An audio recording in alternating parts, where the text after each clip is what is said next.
Si tu alcalde se parece a un gato, vives en Talkeetna. Les presento a Stubbs, el político ronroneantemente perfecto. Stubbs fue encontrado en una caja de gatitos y rápidamente se ganó el corazón de los 800 residentes de Talkeetna.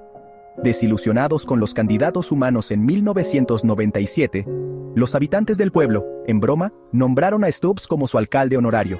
Aunque nunca tuvo poder oficial, Stubbs atrajo turistas a la tienda Naglis, impulsando la economía local. Sirvió un legendario término de 20 años, convirtiéndose en un símbolo de encanto y resistencia.